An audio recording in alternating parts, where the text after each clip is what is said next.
अंकिता और विनय एक ही कॉलेज में पढ़ते थे।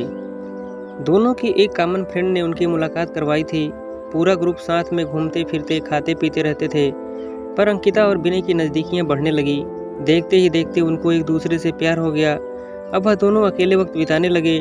बाग में घूमना, साथ में मूवी देखने जाना, साथ में पढ़ना, वह हर चीज़ एक साथ ही करते थे।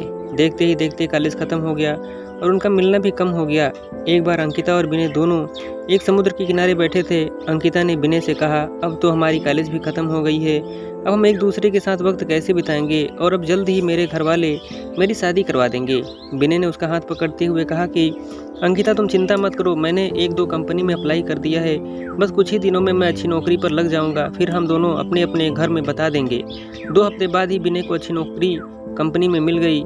जैसे कि उन्होंने तय किया था, उन्होंने अपने अपने घर पे बता दिया। विनय की माँ तो मान गई, पर उसके पिताजी नहीं मान रहे थे, और यहाँ अंकिता के घर वाले ने तो साफ साफ इनकार ही कर दिया। वह दोनों बहुत परेशान होने लगे कि अब क्या होगा, कैसे वह अपने घर वालों को मनाएंगे। बहुत दिन हो गए, दोनों का एक दूसरे से बात करना भी कम हो गया था, क्योंकि अंकिता के घर वालों ने उसका फ़ोन ले लिया था और उसके लिए रिश्ता ढूंढ रहे थे। वह कभी कभी अपनी सहेली के घर जाती, तभी विनय को फ़ोन कर पाती थी और बस हमेशा यही कहती थी कि विनय तुम जल्दी कुछ करो, वरना मेरी शादी हो जाएगी, मैं तुमसे बहुत प्यार करती हूँ, तुम्हारे बिना नहीं रह पाऊंगी। विनय भी उसे हमेशा आश्वासन देता था, पर उससे भी समझ में नहीं आ रहा था कि वह क्या करे, कैसे अपने घर वालों को मनाए। यही सोचते सोचते वक्त बीतते जा रहा था।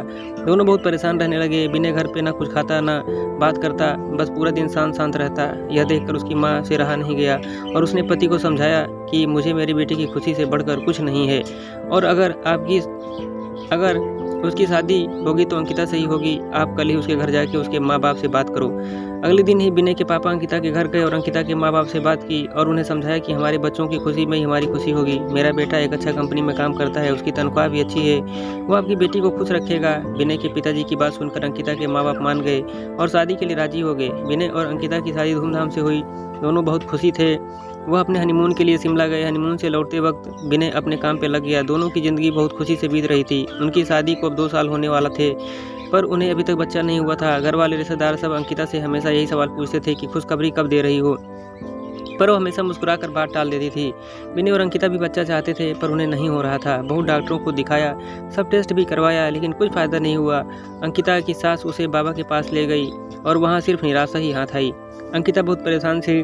उसने यही चिंता खाए जा रही कि वह कभी माँ बन पाएगी कि नहीं। 4 साल बीत गए, पर उन्हें अभी तक बच्चा नहीं हुआ। एक दिन विनय ऑफिस से लौटा तो उसकी माँ उससे चिल्लाने लगी कि तूने अपनी मर्जी से शादी की, अब देख रहा है ना बच्चा भी ना होगा, अब हमारा वंश कौन आगे बढ़ाएगा। लोगों के ताने सुन सुनकर मेरे कान पक गए हैं। आखिर हमें भी इच्छा होती है कि अपने पोते पोतियों को देखें।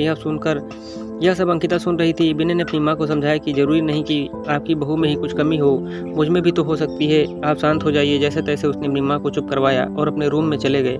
जहाँ अंकिता वहाँ बहुत रो रही थी। विनय उसके पास गया, उससे गले लगाकर कहने लगा, तुम चिंता मत करो, सब ठीक होगा, मैं हूं ना तुम्हारे साथ में, तुम्हारा साथ कभी नहीं छोड़ूंगा, और माँ की बात का बुरा मत मानो, वो ऐसे ही कहते हैं, गुस्से में जाने दो, खाना लगा दो, हम साथ में खाते हैं। अंकिता थोड़ा शांत हुई और खाना लेकर आई। दोनों ने साथ में खाना खाया और सोने लगे। पूरी रात अंकिता यही सोचती रही कि कैसी औरत हूँ जो अपने पति को बच्चा नहीं दे पाई, अपने वंश को आगे नहीं बढ़ा पाई, कितनी बदनसीब हूँ मैं। वह पूरी रात नहीं सोई, बस रोए जा रही थी। सुबह हुई, सब अपने अपने काम में लग गए। विनय भी ऑफिस के लिए निकल गया। अंकिता भी अपना काम करने लगी। उसके दिमाग में वही रात वाली बात चल रही थी। पूरा दिन यही सोच रही थी। रात को जब विनय घर आया तो अंकिता ने उसे खाना दिया और वह दोनों अपने कमरे में सोने की तैयारी कर रहे थे। तभी अचानक अंकिता ने विनय से कहा, क्यों ना हम एक बच्चा गोद ले लें, अब हमें तो बच्चा नहीं हो रहा, क्यों ना हम किसी बच्चे को गोद ले लें और उससे माँ बाप का सुख दें, और हमें भी बच्चे का सुख मिल जाएगा। विनय ये बात सुनकर बहुत खुश हुआ। वह दोनों एक दूसरे के एक दत्तक ग्रहण संस्था थे और वह पूरी बात बताई।